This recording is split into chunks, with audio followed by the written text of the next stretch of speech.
All right, good morning. Today I'm going to be diving in and talking about this question.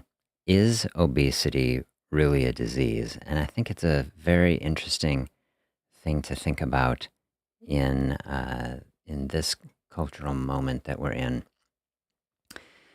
The traditional view, I would say the widely expected or accepted view in medicine, medical community today is yes, obesity is a disease.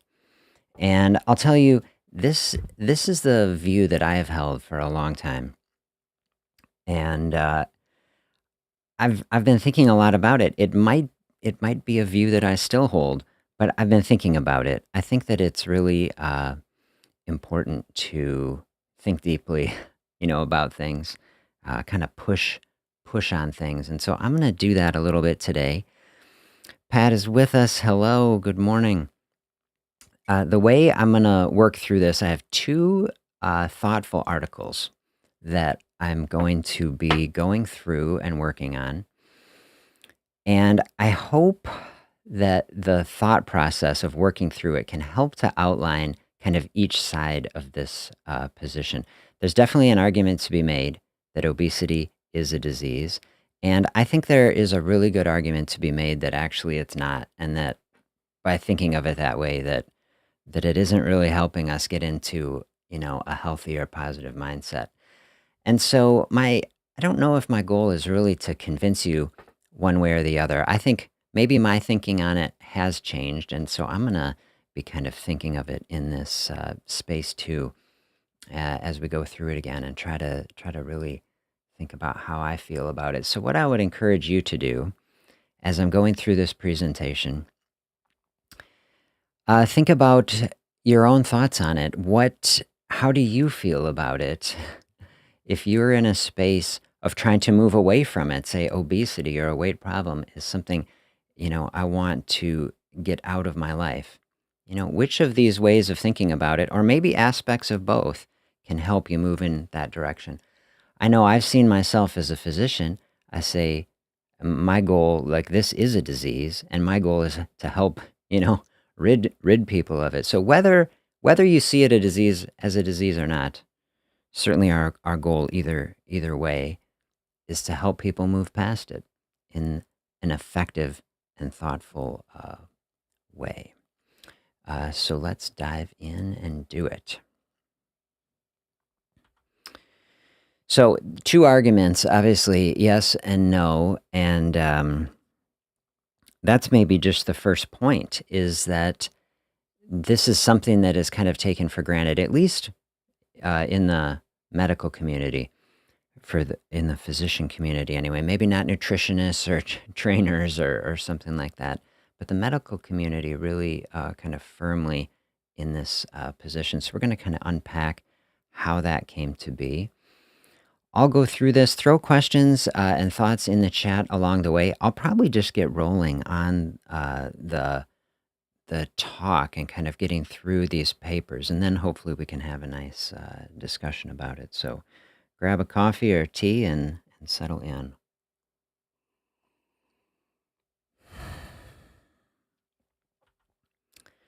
If we're going to talk about, okay, is something a disease? Well, what even is a disease, So I thought I'd give you a little perspective on this. Here's just a dictionary definition. Disease is a condition of the living animal or plant body, one or more of its parts, that impairs normal functioning and is typically manifested by distinguishing signs and symptoms. So we think about obesity as like, well, is that falling there?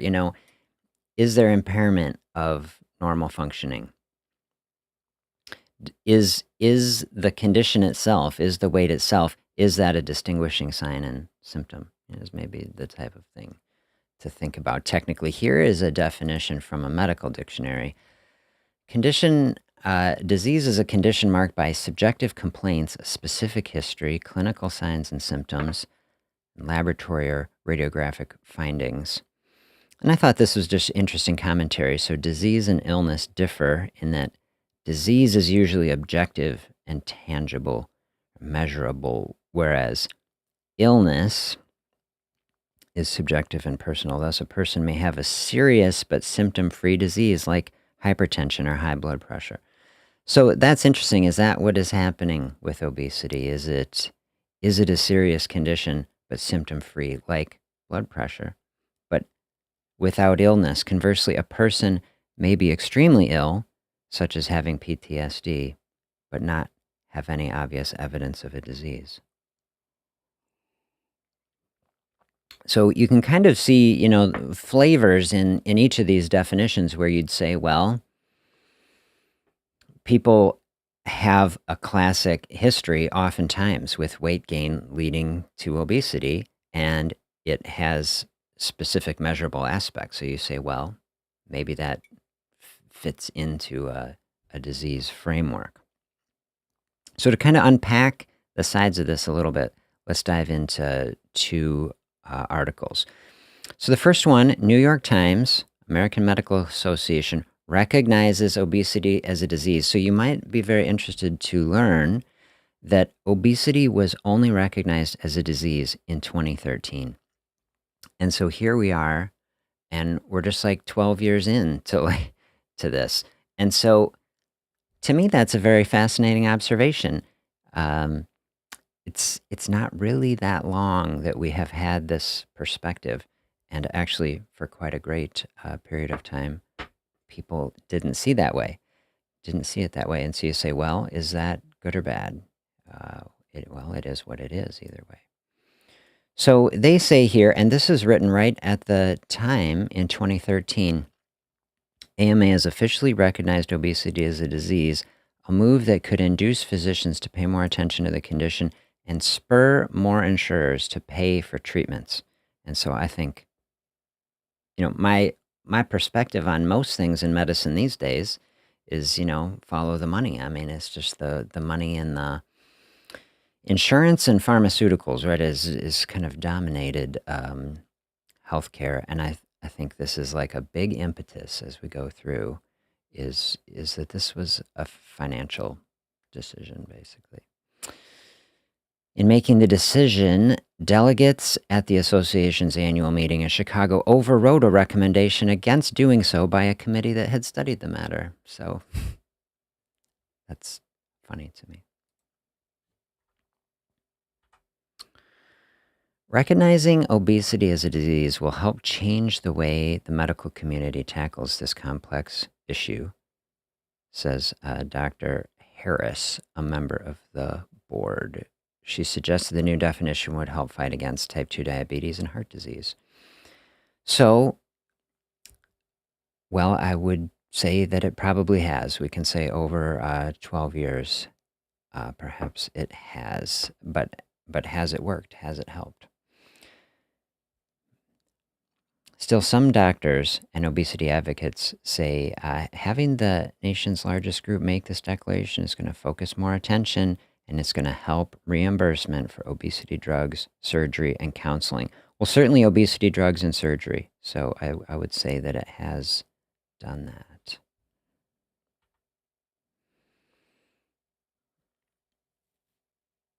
I think you will probably see from physicians taking obesity more seriously and counseling their patients about it, says this guy. Companies marketing the products will be able to take this to physicians and say, look, the mothership has spoken. Obesity is a disease, and now you can give the drugs, right? And so 2 new drugs, Qsymia and Belviq, haven't sold well. You can imagine the conversations that were going on. Products are not moving. We got to do something. They cause birth defects. Okay, that was the concern. We got to do something. Now it's a disease. Now we can sell. That's kind of the thought process, I think, that was motivating it. The vote of the AMA House of Delegates went against the conclusion of the association's Council on Science and Public Health, which had studied the issue over the year. The council had said that obesity should not be considered a disease, mainly because the measures used to define it are simplistic and flawed. Given the existing limitations of BMI to diagnose obesity in clinical practice, it's unclear that recognizing obesity as a disease as opposed to a condition or disorder will result in improved health outcomes. And see, that to me is the thing I'd really like to think about. Like, I think what this article, which I think is a really thoughtful article, is showing already, it appears to me that there was a large financial incentive to make this decision to help sell obesity-related pharmaceutical products.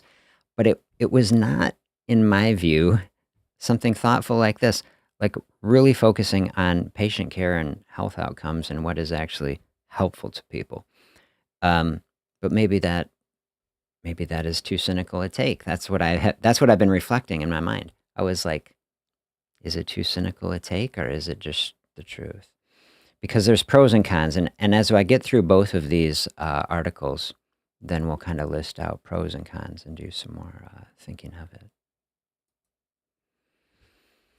The council summarized the arguments for and against calling obesity a disease. One reason in favor, it said, is that it would reduce the stigma of obesity that comes from a widespread perception that it's simply the result of eating too much or exercising too little.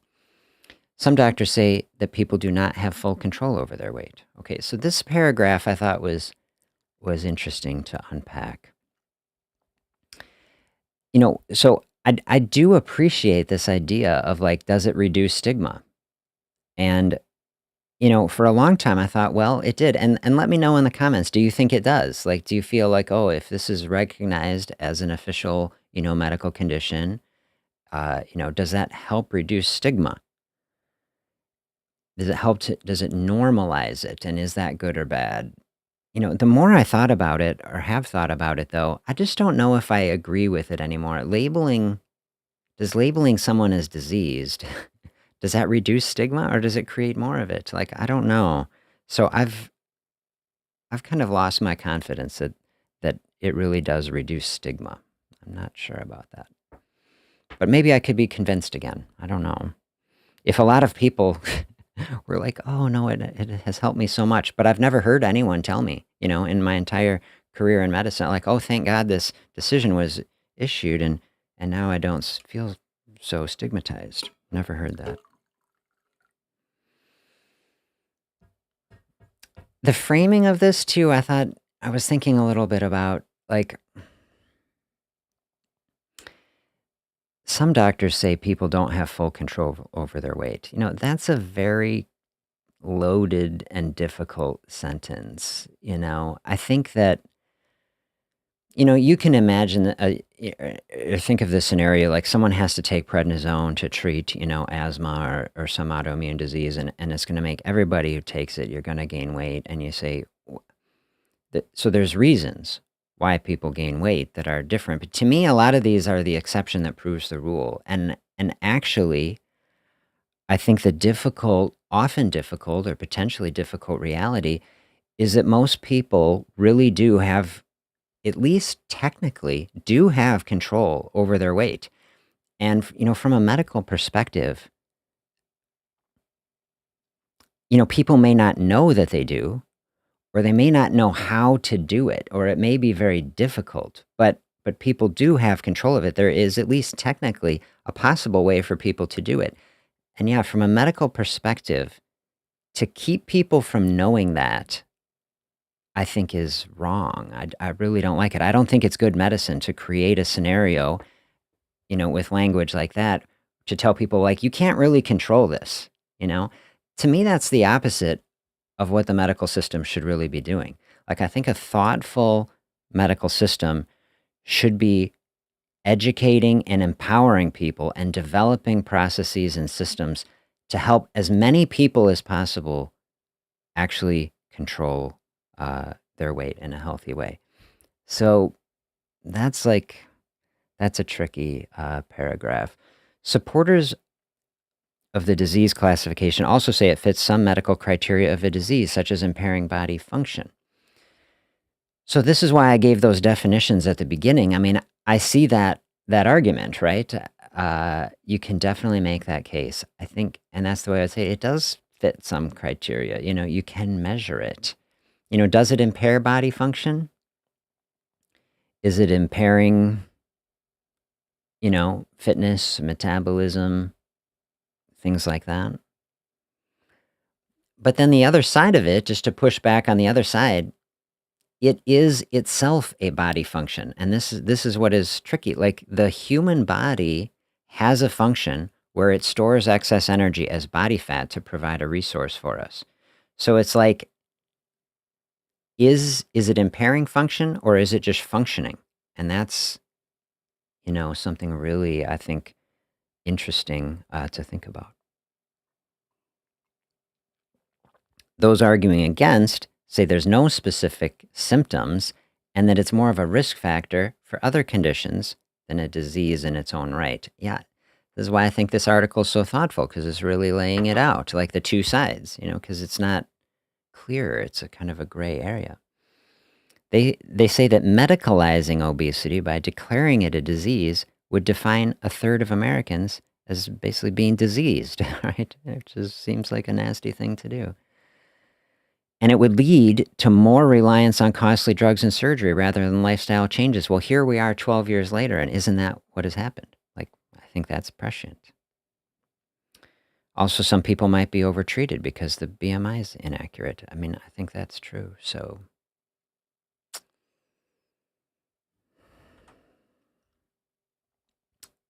the delegates rejected the conclusion of the council and voted in favor of a resolution pushed by the American Association of Clinical Endocrinologists and the American College of Cardiology.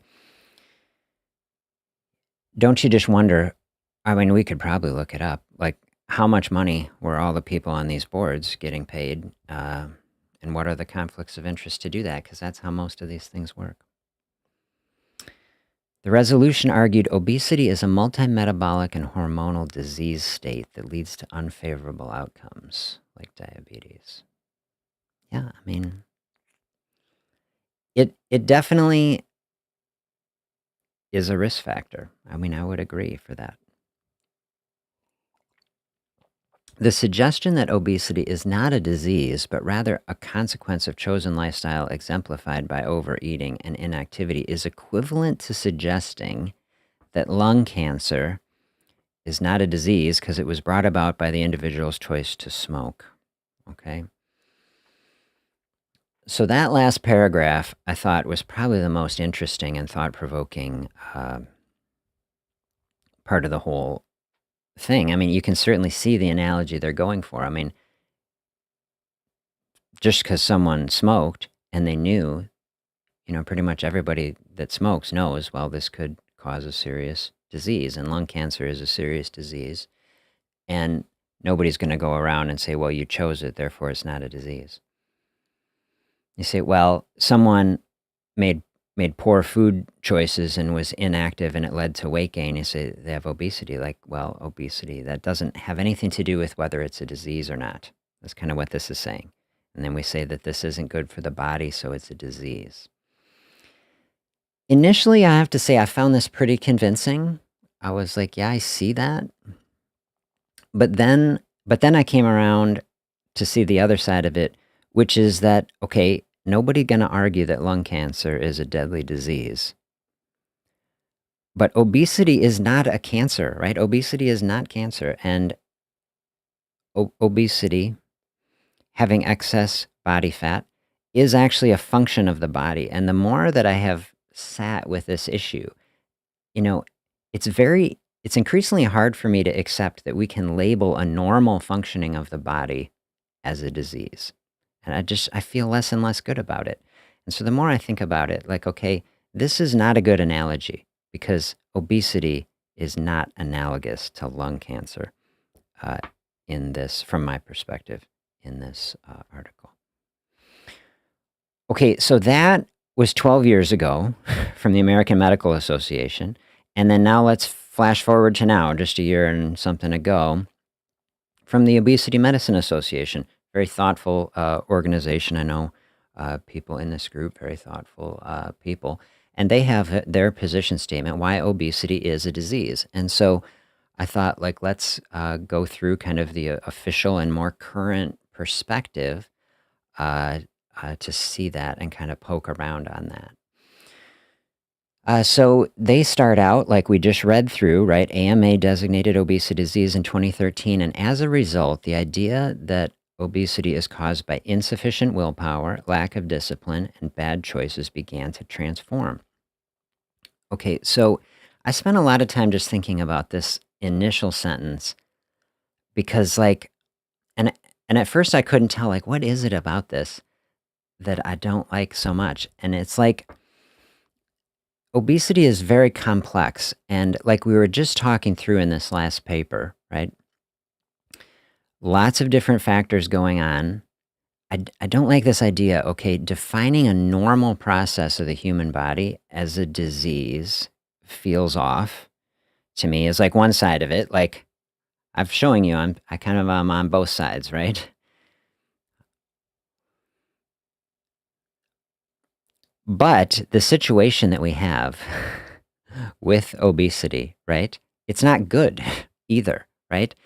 And you say it's hard to be 100% healthy and well if you're really struggling, with weight in a bad way. And so part of what I was seeing and part of the complexity is we're in such an abnormal food environment, right? And m- we take this situation that is happening, obesity, and we make it personal, right? Because each individual person is dealing with this situation, but this whole thing is really a societal issue, right? Like when over half, heading toward 2/3 of the population has this. I saw someone was giving a talk once. They said, okay, if you're giving a math test to 30 kids and one person fails, you say, well, this kid, had a problem. If you give the test to the whole class and like 20 out of 30 kids are failing, then you say, like, this test has a little issue. And this is what I think is a good analogy for what's happening with obesity. I agree with where these articles go. Like, we don't want to stigmatize people. And I think a big part of doing that is just recognizing I think we need to, in large measure, stop seeing this as so much of a personal issue and look to these societal issues like the rise of industrial agriculture and the insane policies that subsidize unhealthy products. It is just leading societally to this moment that we're in.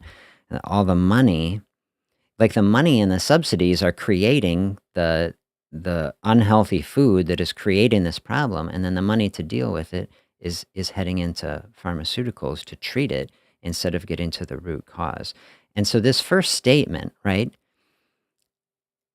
I think this article, they're trying to, um,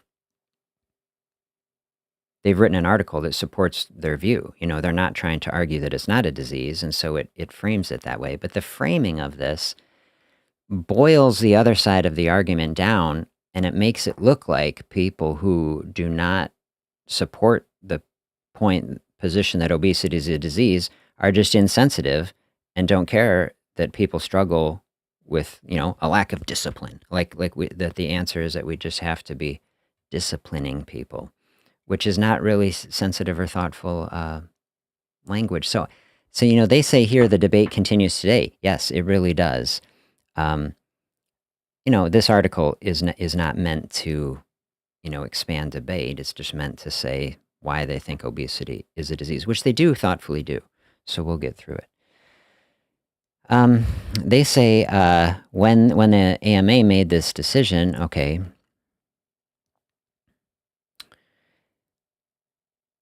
obesity was no longer, yes, tucked away, but scrutinized. Maybe I think people were talking about it. I think, obviously people were talking about it. Okay, so is it a disease, they say? New ideas can take a long time to catch on, especially when they have to overcome deep-seated beliefs, which they basically equate to like biases. They're basically saying, like, if you haven't come around to our position, you're basically biased and living in the past. So I don't like that framing either. But, new ideas can take a long time to catch on if they're not true, too, So, like, that's another thing I'd push back on. Like, is it really true? I don't know. A Forbes headline at the time said called "Why Labeling Obesity as a Disease is a Big Mistake." The author argues that smoking became less common because people changed their behavior in response to health information. Yes. Conversely, they argue labeling obesity as a disease removes the incentive for behavior change. Yeah, I think this is like one point that I want to make on the other side of it is like in the big picture, like we want to get out of this societal situation, right? For each individual person, we want to help a person move out of it, and then so that collectively we're not struggling with the society issue, and what is the most thoughtful way to do that? And creating a situation or defining the situation in such a way where we tell people you don't actually have control of this, it's a disease and there's not so much you can do about it, and you probably just have to take drugs for it. That's not very thoughtful way to do it, in my view. For some, labeling obesity as a disease invalidates the importance of discipline, proper nutrition, and exercise, and enables individuals with obesity to escape responsibility. This sentence I totally despise. I'm sure the person who wrote it are people very thoughtful and they mean well, but like painting people who don't agree with this position by telling people they're just trying to escape responsibility, it's just creating a situation where people who don't agree that obesity is a disease are like the most insensitive people because I'm trying to argue on the other side of it that maybe it's not a disease, but I'm trying to do that from a very thoughtful perspective, right? Because I increasingly think that labeling people as diseased when they're not, potentially, and labeling normal functions of the body as a disease process is just doesn't, that seems very thoughtful to me. But I would never go around and tell people you're just trying to escape responsibility and, yeah. And then, the other point of it is like these really are things. Like discipline is a real thing. Like, I don't like the idea of disciplining people is not, treating adults like children is not, I don't like any of that language. But proper nutrition, exercise, maintaining a regimen that is effective, like those are all really good things. And to conflate those with just telling people, oh, you're trying to avoid responsibility. I mean, you can't avoid responsibility for your own life if you try. I mean, we're just living our life, right? And so this is where I think this stigma piece is not helping people. I don't think it's creating an atmosphere that is thoughtful, patient-centered, like helping people to get in a really positive, empowering mindset. That's just my perspective. Another article from The Atlantic back in 2013 saying the relationship between health and body weight is not as straightforward as the American Medical Association might have us believe. That is totally true. I totally believe it. That's what I'm saying. It's so much bigger than one person. The dysfunction is outside of people. That's what I see.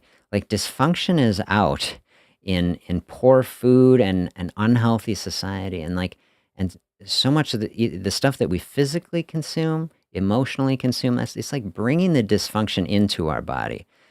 And that's what I think is anti-stigmatizing, just to recognize that we are all, human beings and we're struggling in an atypical, abnormal environment. There's never been a food environment like this. And like we're all trying to figure out how do we navigate it in a healthy way. Why OMA says, yes, it's a disease, okay? Our obesity algorithm, registered trademark, you can't have one, provides a comprehensive definition, okay? Obesity is a chronic, relapsing, multifactorial, neurobehavioral. I'm pretty on board with all that language. Yes, chronic and relapsing, everyone knows that, right? Multifactorial, yes, intimately connected to our behavior. I don't think you're supposed to use, the word you're trying to define in the definition, though. Is it a disease, though? I don't know.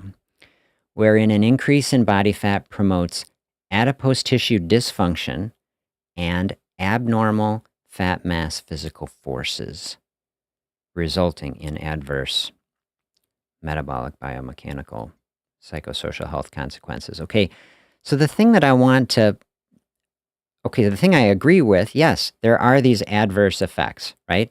Metabolic effects, biomechanical effects, like all this stuff, yes. Okay, but adipose tissue dysfunction. So adipose tissue, okay, adipose is like the medical word for fat cell, okay? So adipose tissue dysfunction. The thing I would like to sit down, and with an endocrinologist and we argue about is like, is it adipose tissue dysfunction or is it just functioning, Is it doing what it does, People will say, I think what they're trying to get at is to say that as you accumulate, especially abdominal, visceral, adipose tissue, it becomes insulin resistant. And it can drive diabetes and all these things. And it's like, is that adipose tissue dysfunction or is that just function? That's what adipose tissue does as you accumulate it, That's what the body does. Body is not broken. This is a big message I want to give people on the channel. I really believe that with obesity, with type 2 diabetes even, like the body is not broken. And we can work our way out of this situation. I have helped many people do it actually over the last 15 years, right? Someone had type 2 diabetes and then they didn't over, a couple years, and you work your way back out of it. Someone was very overweight and then they lost that weight and then they're back to a better place. It's not that the body is broken. Like, to me, to have a disease, you say the body is broken. Someone has lung cancer.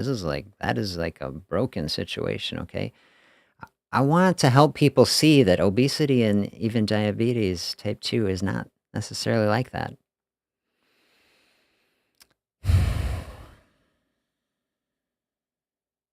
For many, efforts to lose weight are met with unyielding resistance or disappointing weight regain. According to the University of Michigan School of Medicine, 90% of people who lose weight will regain most of it.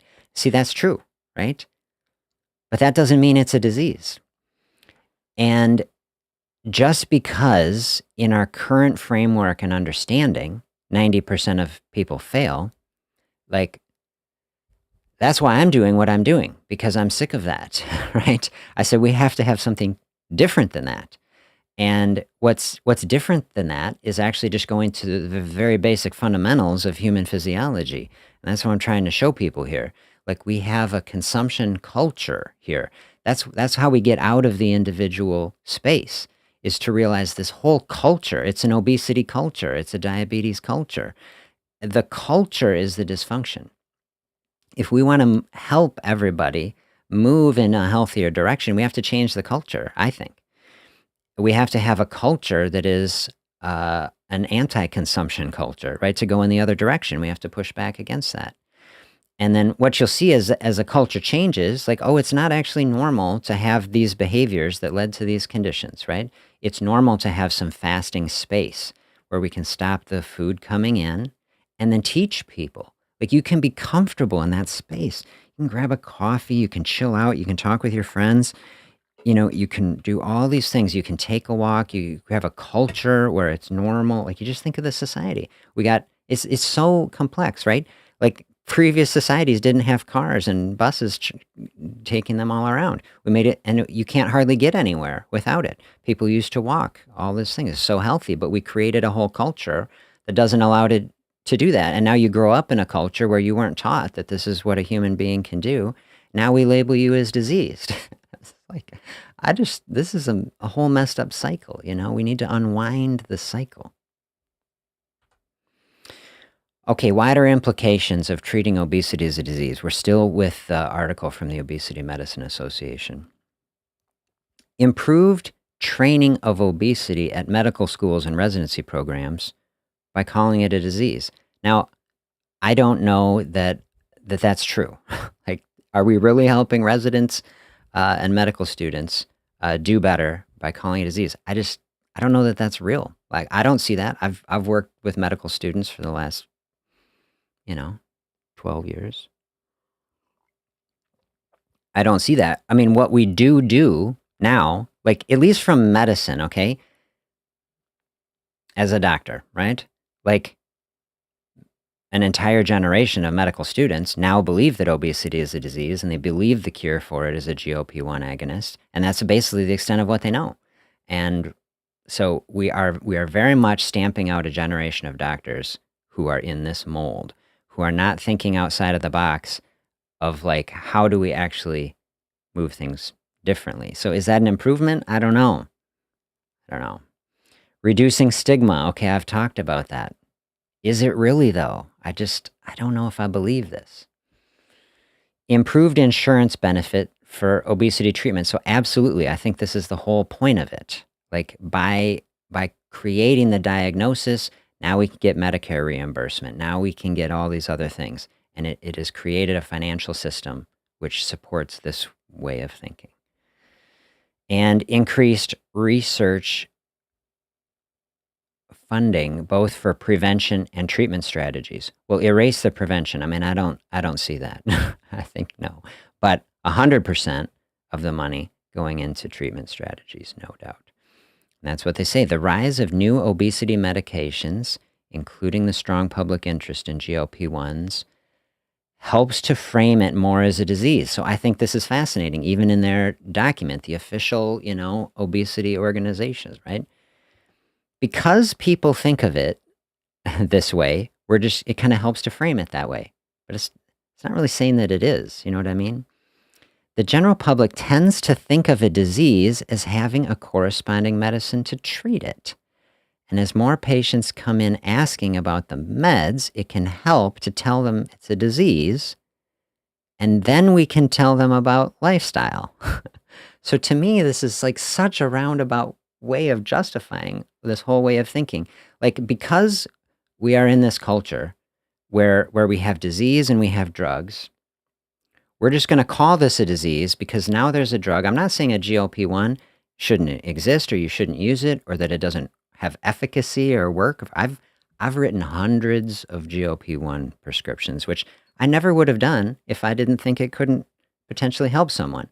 So don't think that I'm just railing against them. There is a role for it. And to the extent that a pharmaceutical product helps someone, of course, I'm happy about it.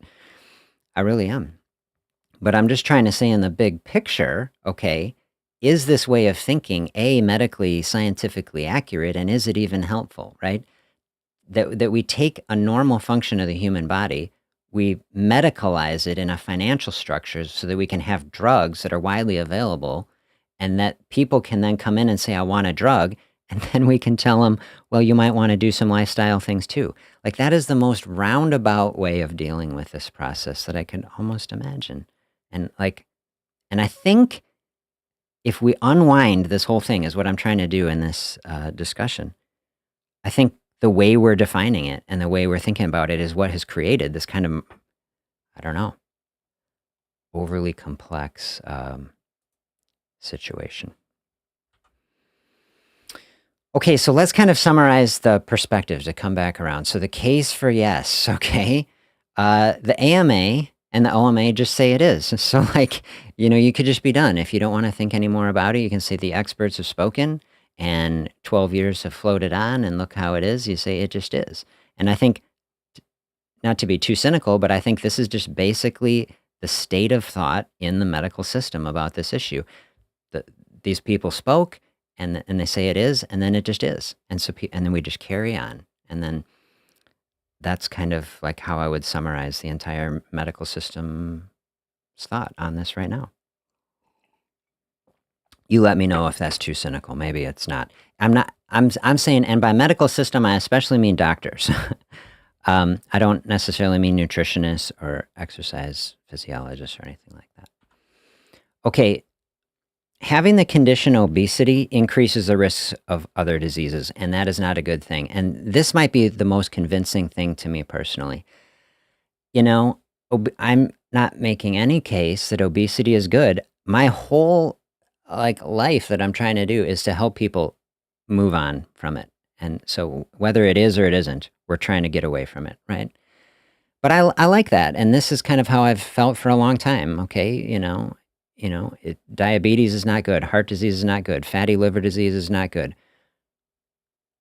sleep apnea is not good. Like, we just go on and on. You say, and if this is the root thing that is causing all these other things, which nobody would argue are diseases, like, is this like the root disease? Like, if I was sitting around and, I was uh, interviewed by 20 doctors all at once and they're all saying, like, what about this and what about this? I mean, I'd probably just be like, okay, I'm not, going to argue it so forcefully. I think that's convincing.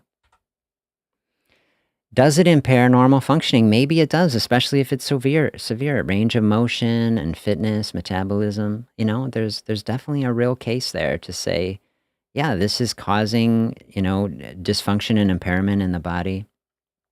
And is that reasonable to call it a disease when it is doing that? I think this is definitely the best case for yes. You could say it has distinguishing signs. When we go back to the beginning, we're looking at the definition, like distinguishing signs, like the weight is there, you can see it. So, and it's impairing function. So maybe it is. And then you say it has a medication, that's part of where it is. So you say, we have this condition, it's impairing function, we can quantify it, and we have a treatment for it. That kind of tidies up the case for yes. And I think that maybe a lot of people convinced by that, and I don't have any problem with it. Like, if you come through it and you say, I'm pretty convinced by the case for yes, like, the thought process I would have there is to say, and the benefit of it would be like, well, let's take this seriously. Like, this is a real thing. It's a condition, at least, if it's a disease, but it's a disease that has things that we can do about it. And if you say, okay, I take a medication for it, okay, I like the Obesity Medicine Association. It's thought like, okay, if we're going to be in that framework and we're going to have that thought process, like, let's at least complete the cycle and get to the place where we say, let's also powerfully explore these other factors, that can really move us forward. And I always say, like, with the goal that you don't have to take this forever. Like, you're taking some medication, it's helping you, it's getting in a better place, and then maybe you don't have to be on it forever. Can you use the medication to teach you, like, oh, this is a process that works? A GLP-1, it's not a fat burner or a calorie burner. It doesn't just magically make fat disappear. It helps you to eat less. And if you can develop a practice, this is what I try to help people do here. If you can develop a practice of teaching yourself how to do that and find the level that works for your body, well, there's nothing magic about having a GLP-1 on board. You can do it without it. Over time, thoughtfully. Okay, that's the case for yes. The case for no, if I'm going to build it out, I say, okay, all of human history until 2013, we didn't think of it this way. And that doesn't mean it's wrong, but there never was a disease called obesity. And so this is actually very new. And I think it's just very interesting that, okay, this also wasn't like a huge problem for our society. Like, this condition has existed historically, but it's been small. And so it's an interesting coincidence now that we're all struggling with this, like all, right? Like, now we are defining it in a different way. Like, the reality of the condition hasn't changed, but relatively recently we're changing how we define it. So that's just some perspective. I think within the medical community, like, I think people think, oh, it's always been this way. But like, no. A lot of money and pharmaceutical perspective pushed this. As far as I can see, I don't really feel like that this was like a patient care initiative, Like, I don't think that there were huge advocacy groups of people struggling with obesity. So like we have to define this differently, and that's going to make the difference. Tell me if I'm wrong, but this is the impetus. And I think a lot of what I would see being really helpful for the future of medicine is to try to get back to a root level where the entire process of medicine is not so rooted in financial decisions would be optimal. This is probably the most convincing thing to me that I've come across, is that body fat is itself a normal function of the body. And I increasingly can't accept defining normal physiology of the body as disease. And I think that if we start seeing it that way, it can change the whole way that we're approaching it. And so seeing this as part of a natural cycle, go in a circle, we can come back around. And, we've gone to the point where we have accumulated this excess energy to the point we're calling it a disease. When we start to look at it differently, we say, well, let's complete the cycle. Let's give the body space to burn that back off. And then this condition, I like condition as a term increasingly better, can resolve itself. I say it is a state in the body. This is the case for no. It has pros and cons. It is a state. It is a natural occurrence. When we look at it that way, we say, okay, more energy has come into the human system than it needs. Body is not broken. Body is responding to a broken food environment, a very difficult situation. Tell me if you feel this way. Many people that I have worked with as I'm trying to help them lose weight, you can feel alienated from your body. It can be so aggravating to be in a state whereas like you want something. I want to be able to control my body. I want my body to this, but then you can't do it. And then the opposite happens. You say, I want my body to lose weight, then it gains weight. Very frustrating. You feel out of control, creates this conflict with the body. To be angry at your own body, a very difficult space. But when we start to get this perspective to realize, oh, my body is not broken. My body is responding to a difficult situation and trying to help me survive and thrive. This can start to heal the relationship that we have with our own body, to learn to trust it and lean into it and realize, oh, my body is trying to help me by giving me resources, so that we don't, starve when the famine comes. You think about the history of humanity as hunter-gatherers and without an entire industrial food system. Human system is incredible, right? It's an incredible system. When we start to see that the system is trying to provide us with resources, and we realize, okay, obesity as a resource is an empowering mindset to stop seeing ourselves as diseased and broken and flawed, and actually as strong, powerful, resilient creatures.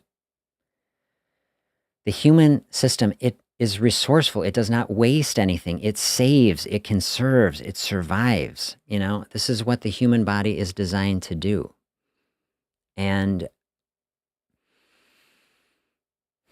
I think we miss the beauty and the power of the human system when we just label this process as disease. And so if I could give people a case for saying no, and even if we said, okay, medically it is, okay, and maybe it is. Like I said, I wouldn't argue with too many doctors if everybody is saying, I'd be like, okay, it's not good, okay. But the mindset, and this is especially the case for no, could it help your thinking to say, actually, I see this is a resource. The body is not broken. It's trying to help me. It's trying to make the best of a difficult situation and give me resources so I can survive and thrive in a difficult and uncertain world. That's why there's pros and cons to it. The pros, right, can keep you alive, right, which is a very, very good ability to have. And then the cons is everything that the people who are making the case for yes, okay? Optimizing your short-term survival over the next 4 months is what the system is set up to do. And in a world where there could be brutal winters and harsh famines and disasters of all kinds, and your next meal is not guaranteed, the body taking the gamble and locking in the next 4 months of survival, is huge good. But now we're in this beautiful world where we have infinite food for most people, and I would say we got to make that everybody, absolutely. But now we got to deal with the ramifications of that. And then now we can optimize on things that are not, the apocalypse is not happening. The famine is not here, thank God. And now we can optimize on other things like our 30-year cardiovascular mortality, right? And thank goodness that we can do that. And like, let's try to do that. And now let's build out the practices to complete the cycle, right? And help people to do it. And so I think the case for no is that we can build a much more powerful mindset that actually helps people do the things that will actually rid themselves of this condition, ideally for free, right? That's why I resonate with fasting so much, and then adding in the exercise, because you don't have to pay anybody anything to do it, and no expensive pharmaceutical product. So if it's a disease, you might feel diseased. It puts you in the realm of the sick. It implies you need treatments. Okay, that's a perspective. And, maybe you want to say, I see it as a disease, but it doesn't make me do that. So that could kind of mitigate against that, at least. If it's a resource, you can feel empowered. You have strength and resources within you. I want you to feel encouraged. I want you to feel encouraged no matter what position you take. But I'm just trying to say this is how these thoughts kind of flow to me. We can start to see what's happening as natural, and that we can just be open to that reality of a resource and use it to power our body and life. I love that. So my thoughts, I don't think this label of disease is serving us very well. I think, the last 12 years, I think it's just solidified the primacy of a pharmaceutical paradigm. And I think pharmaceuticals have their place, but I think building our entire healthcare system around them is not taking us to a better place. And I think that this definition is probably part of that. So I think that it was, yeah, and this is what I'm saying. It's just GLP-1s can be a helpful medicine. I want people to use them if it helps them get on a better track. But taking over the health system, where to my view, the primacy of the system should be teaching people the lifestyle measures that actually work to protect themselves from the abnormal food environment, and then using our financial resources to change that food environment to something that really supports human health and flourishing. And part of that would be developing a culture that recognizes that fasting space is the other half of the cycle that allows us hormonal access to use that resource that's within us. That would be very thoughtful. Yeah, just think about it. We used to have a society that was healthy on no meds. We turned back the clock 2 generations, nobody having to take medicines, right? So even if you say, okay, it's a disease and we have GLP-1s, okay, that's not taking us back to the true state of human health. And this is like the bigger picture that I say, where is the vision in the healthcare system to take us back to that? Because like this whole frame of thought is just locking us in this space. Oh, like we've really got it figured out now. Now we have Ozempic, and now we can just like cure everybody. But I don't know, maybe you tell your experience. My experience prescribing GLP-1s for hundreds and hundreds of people is that there's a huge distribution to it, and you have the outliers, on the one side that have really exceptional, especially short-term results. And then you have a lot of middle, and then you have the other tail of people who don't have benefit and are harmed by it, and people I've given it to in the hospital. And so then to me, the whole thing is kind of a wash, and then you add in that we're spending thousands and thousands of dollars for it. That whole paradigm, imagine if it wasn't happening, right? Imagine if people just healthy and never had any condition or disease or things. That's the state we want to get back to, where we don't even need any of this thinking, no meds, no drugs. People just eat healthy food and they live their normal life without being labeled diseased or anything. How do we get back to that place? Because the entire framework of the medical system right now does not have a path to do that. The path of the medical system now is we're diseased and we have drugs and we go on that, and then we have the kind of afterthought process of like, okay, also don't forget about lifestyle.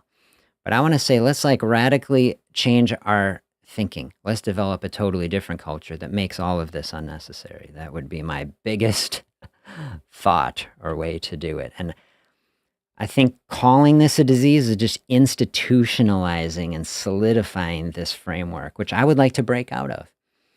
I would like, and this is what I want to do, on the channel, with everything I'm doing, help people break out of this entire way of thinking and get back to being healthy, powerful human beings. And I think that this diagnosing of disease in a place, I think it is keeping us from realizing that potential. That's just my feeling of it. I think taking away a label of a disease is a very thoughtful and potentially empowering thing to do. And if I can't imagine, I mean, maybe, but we're probably not going to change the entire, medical system from my little YouTube live stream. But I'll just tell you, if you're listening, you don't have to be stuck in it. That's what I tell people. Like, you don't have to define yourself that way. I made the video for the 4th of July, declare your independence from obesity. Like, you can change your thinking about it, and you can move away from it using natural, low-cost processes. So I just tell people, if this way of thinking is not serving you, you can choose personally to be free of it. And hang out with me here on a simple fasting channel, because fasting is the way, to me, the most powerful way, and every natural thing is so important. We choose the most healthy foods, probably the most important health decision we make. And we move our bodies in healthy ways, and we get good exercise. That's how we stay strong. And then you really want to dial up the intensity of that and really lean into the body. Learn to gently, thoughtfully practice some fasting, and then that can take you in a really good way. So those are my thoughts. Let me dive over to the comments.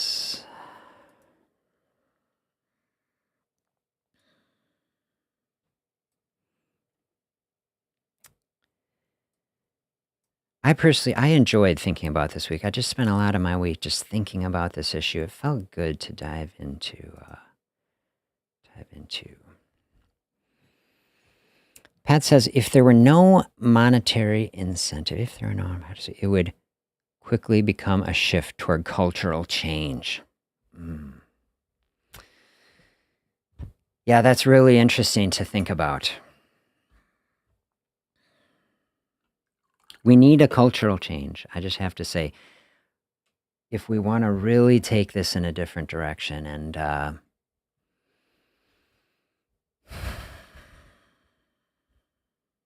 think a lot of people recognize that. A lot of people do recognize it. And I don't know.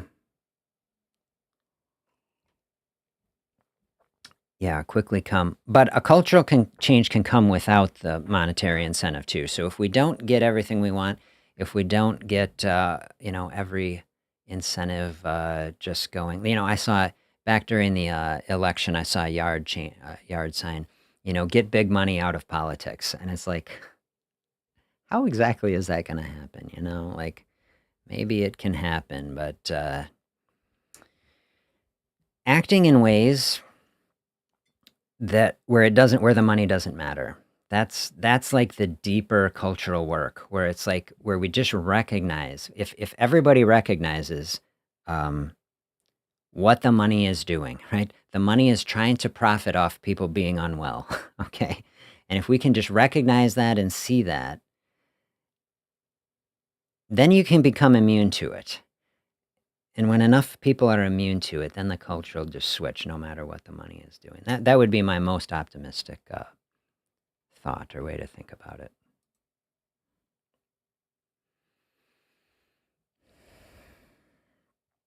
Hustle culture and the monetary stress and lack of time to take care of oneself are the cultural shackles that trap many in unhealthy patterns. Yeah. It's a very difficult situation, I want to recognize that. Like, the whole situation is very difficult. We do not have a culture of wellness, Um, we have a culture. Really, I just think like we are in big measure manifestations of the culture, this is the thing. I love speaking all this out and doing this reflecting because it does help to clarify. We're reflections of the culture, and we take all the dysfunction of the culture and then we guilt trip, and that's what stigmatizes people. Then we tell people, "Oh, you're diseased," like, no, I don't know. That's not thoughtful. People trapped in that cycle. So we got to help people get out of that cycle. Absolutely. That's what I hope talks like this can do. And I want to do more of it is just like, let's think about what is really happening here. Like, let's dive deep. What is actually happening? Yeah.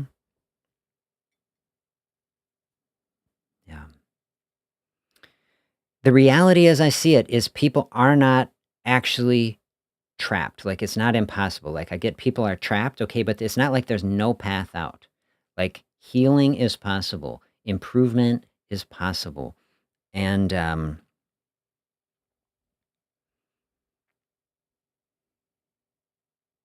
that's what I want for people. I just want that, I want people to say, "Oh my gosh, I didn't realize there was a way out," And like when you say, "Oh, it's a disease. I have a disease." Like we have in our culture the idea like the diseases can never go away. And so like once you get labeled with something, it's like you are that like forever basically. And that is also not a healthy or accurate framework. I mean, I agree like that paper I showed you, University of Michigan survey or whatever, like, most people who lose weight just put it back on. That is also trapping people. People end up feeling hopeless. Like, I'll just tell you, this is why, I left the medical system basically. Because it's like what I saw as I was trying to do things differently. I say, hey, actually, you can practice fasting and you can like really make huge progress. I had people in my practice for 8 years who got their weight down and it just got better, better, better, and they stuck with it for so long. I have a lot of people like that. And it's like the medical system can't even see it. I just want people to be able to see it. They're like, here is a path. It can be as simple as eating twice in a day. It's not like fasting for weeks or some crazy thing. To just say, hey, let's like reduce the frequency we're eating. Just open up a little bit more space. That's where I have everybody start. Like, it doesn't have to be anything big and intense. And it can even be smaller than that. Like, let's just break things down to the smallest possible step and just start opening up some space. And the thing I love about it, and like here with Pat's comment, like hustle culture is here and we're stressed out and we got to earn money. And some of us working multiple jobs and trying to hold it all together as like, I'm not going to be buying a expensive gym membership, spending hours to get to a place. Like if you're retired and you got plenty of money and you can just devote your whole life to wellness, what a great fortune. Okay. But like, if you're struggling and you've got all the time and you're trying to make ends meet, well, here fasting is a place that can come right into that space. Doesn't take any extra time. Actually opens up more time in this. I don't have to be doing as many cooking and dishes and all this stuff. And I can just get my work done and then saving money. See, this is the sort of process that I think it is working its way into the culture. When I started talking about this 10 years ago, people look at you like, whoa, that is like crazy. You can't talk about that in America. That's what an endocrinologist says to me. We don't do that in America. Okay, but now, it's out there. There's a million videos on YouTube. People kind of getting it. That's to me, that's the end around of the money. That people just realizing like, hey, this is a thoughtful process. I can learn how to do it over time. I can slowly and thoughtfully dial it in to the level that works for my system and then add in every other good thing. To me, that's a beautiful process. And we just keep rolling on it. Hey, thank you. Really nice to have you here. Really appreciate it. I hope you're doing so well. I hope you're having a great summer. I hope that that everything's doing well. Thank you for being here. If you're coming through on the replay on this, join in the discussion, join in the debate. How do you see it? is obesity as a disease or is it not? There's a lot of pros and cons to it, very complicated, potentially, but we can also just make it very simple and say, if looking at it that way gives you some benefit, you can think of it that way. It is a problem. There are complications and consequences from it. Whatever the reality of it is, we can just all thoughtfully together work together on moving away from it, whatever the reality of it is. And if it helps you to just say, no, it's not. If it helps you to say, I'm not broken. I'm not labeled as disease. I see that my body is just trying to care for me, and I'm going to try to care for it by giving it some space to burn through this excess, then that can be a beautiful thing too. So let me know how you think about it. If you have perspectives on it that you think that I didn't address, let me know. Happy to learn and discuss. Otherwise, I will wish you the very best. Have a great week, and I will see you back here next Sunday.